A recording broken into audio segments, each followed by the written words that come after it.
Welcome to Zono Sports Show, where you know Zo knows. Happy Thursday, everybody. Today, I wanted to touch on a few things. Take me out to the ball game.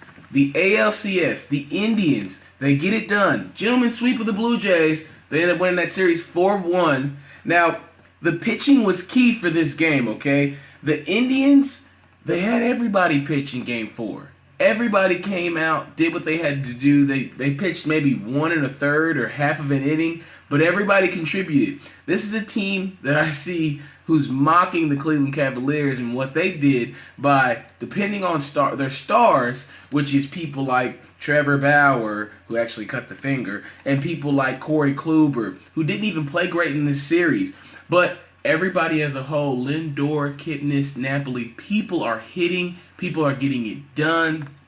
I really like the Indians to compete in the World Series, depending on who they play. Maybe some of LeBron's magic powder, that stuff he throws up in the air before games, maybe some of that's landing on some of those Indians when they're there, or maybe when they're just out and about in Cleveland. I don't know, but something there in Lake Erie is making teams play well. I don't know what it is, but the Indians, congrats to the Indians for beating the Blue Jays. And my thing, they took the bats right out of the Blue Jays' hand. I mean, nobody could really hit against this Indians pitching staff. You look at the Blue Jays' production, they only had 8 runs over 4 games. 8 runs over 4 games, that's 2 runs per game, opposed to what they've done throughout the season, which is knocking home runs out the park. Donaldson, Encarnacion, Bautista, they've really been productive the entire year, but they were neutralized by this pitching staff. I must say, great job by the Indians. Now, my thing is, will Trevor Bauer be ready for the World Series?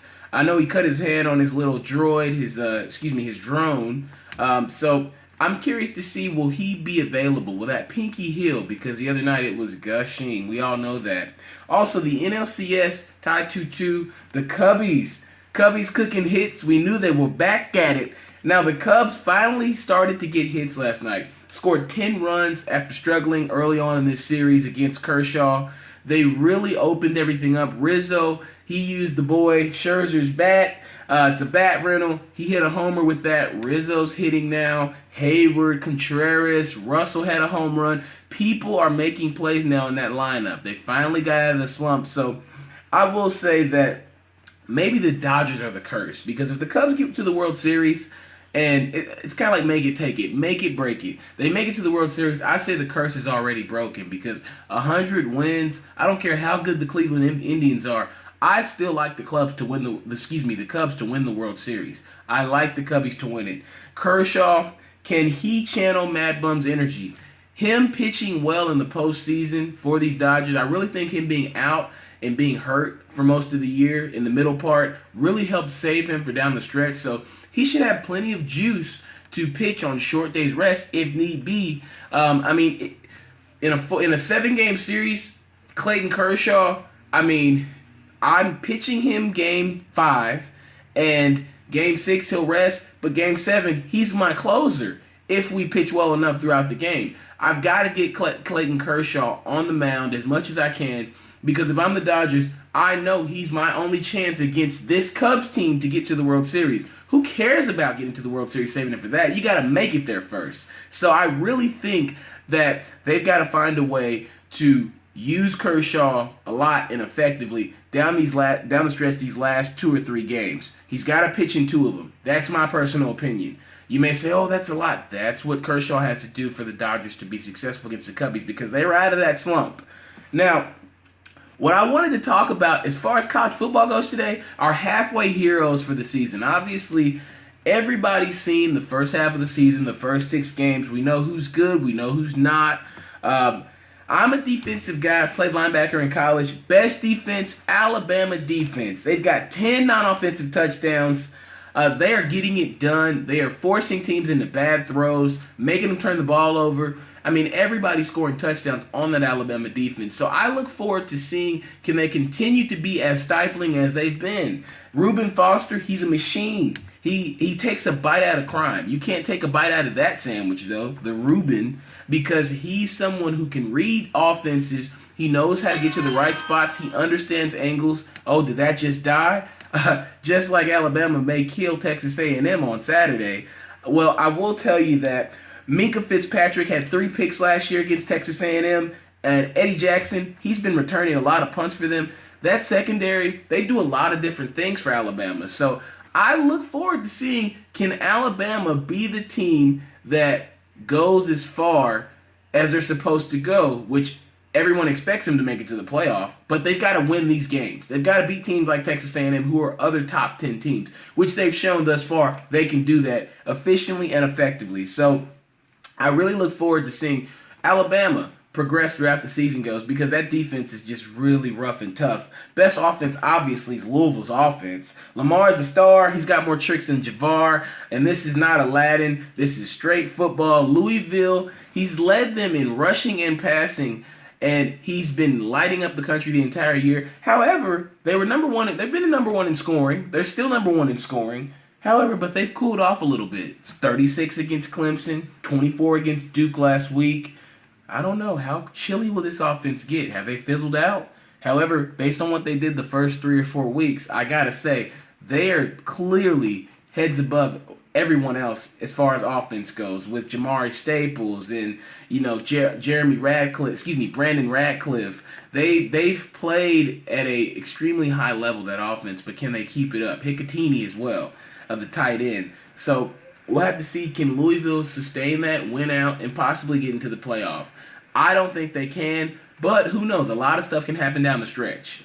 Now, also, best player in the country, in my opinion, thus far in the season at this point, some people might say, give Lamar that Heisman. I can't give him a Heisman. All he did was gain a bunch of stats. He won a few games. Yeah, they've only lost 1, but I like to look at a team that's undefeated. Typically, as I've stated, the committee gives the award to the best player on the best team. JT Barrett has been the best player on the best team, in my opinion. Ohio State, they've got the best road wins of the year against number 8 Wisconsin, and also they went to Norman, Oklahoma, win that road game. That's somewhere they don't typically go. It's not a Big Ten stadium, so even though Oklahoma's faltered a little bit throughout the season, Oklahoma's still a tough place to play. And for them to go down there and play the way they played, and Noah Brown have the spectacular catch the way he did, like he's got the sticky glue on his hands, I really think that JT Barrett's somebody who's a proven winner. He's done it for 3 years now. The players on his team look up to him. Urban Meyer trusts him. They've got a 21-game road streak. He's a great leader, and he's consistent. Every year, Ohio State's always in the discussion. He is consistent. I can't just jump on the Lamar Jackson bandwagon in his second year because, his freshman campaign was a little bit shaky, and he did admit that he didn't really understand the offense his freshman year. But you look at a guy like JT Barrett, who came in and started as a freshman and balled out until he broke his ankle. But JT Barrett is my guy, who is probably the best player in the country thus far throughout the season. And we'll have to see what they do this weekend when they play Penn State. That'll be a tough game. They've got to go into Happy Valley. But I think they can win that game pretty handily. But initially, it depends on how they come out, how they punch Penn State in the mouth, and then go from there and matriculate their way up and down the field the entire game. Best game of the weekend, Alabama, number 1, versus Texas A&M, number 6. Top 10 locker room fight. I will say, get the camera phones out. How many thumbs up will Trevor Knight hold up? I don't know. He's a politician. The Politician, that's his nickname for me, because these thumbs up means stuff that is good is happening for Texas A&M. Now, Trevor Knight, he's someone who can hurt you with his legs. He can hurt you with a read option. However, he's no Jalen Hurts. Can the leaky Aggie defense stop Can the leaky Alabama defense stop Jalen Hurts? Can they stop that offensive attack? Demetrius Harris, Bo Scarborough, finally running like the guy we saw in his high school highlights. So they're very dangerous. Jalen Hurts, his read option versus Myles Garrett, I'm really looking forward to seeing that particular matchup. Can Myles Garrett be disciplined enough to stay home? Can he play the edge? Can he force Jalen Hurts to hand the ball off? Because if they get outside of Texas A&M, we've seen Quarterbacks can go for long runs. It's easy to hit those seams against Texas A&M, and I don't know how Texas A&M's D-line will hold up against Alabama's offensive line.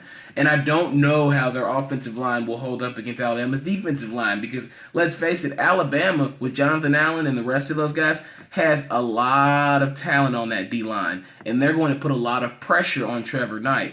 And this is where Eddie Jackson and Minkah Fitzpatrick come into the fray.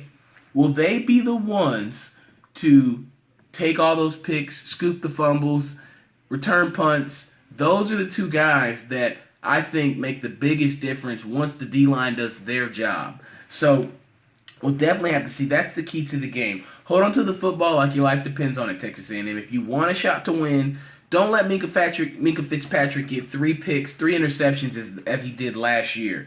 Happy Halloween. Also, NFL action, Seahawks versus Cardinals this weekend. Look forward to seeing that game. It's division sauce.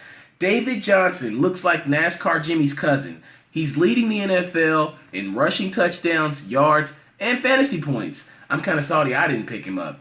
But David Johnson, small school guy from Northern Iowa, I really think that David Johnson, he's the key. He's versatile. He's the versatile king. He can do everything. Catch out of the backfield. He can run between the tackles and get outside of you as well. He's a dangerous running back. So can Seattle handle him with people like Cam Chancellor still out? They need Cam Chancellor. I don't know how healthy Michael Bennett will be this weekend, but the Seahawks have to go into Arizona, and Arizona's coming on. They lost a few games early on in the season to Buffalo, to New England on the field goal, but they are coming on right at the right time, and they've only got 3 losses. Seattle 4-1. They can maybe afford a loss. So, I mean, nobody can really afford one, but if anyone can, they can. Also, the Pack get back on track against the Bears, maybe. Now, I do not know if Green Bay has things going on internally. However, they played bad against the Cowboys. So that's the one team I'm looking forward to seeing tonight on Thursday. Can they get back on track? They're playing the Chicago Bears, and they got them at home. So if you can't blow the Bears out on a primetime game at home, then you're not a good team. And I think the Packers are a good team, but they had a bad game against the Cowboys. Cowboys are pretty good this year. Also, NBA, just slight juice. KD means business. If you've been watching these preseason games, you'll see that KD and the Warriors really look like they're gelling. They're getting up and down the floor, scoring a lot of points. Will they lose a game all year? I don't know. If they do, I may call it rigged because they look unstoppable. They're an NBA dream team. Stephen A. Smith on ESPN First Take, when I saw it, talked about how that was the weakest move he's ever seen by a superstar in the NBA. Well, Stephen A., I mean, I have to say, pretty weak move. However, KD, he can do what he wants to do. It's free agency. But I really do think KD's going to make a big difference as far as the way he shoots and what he does.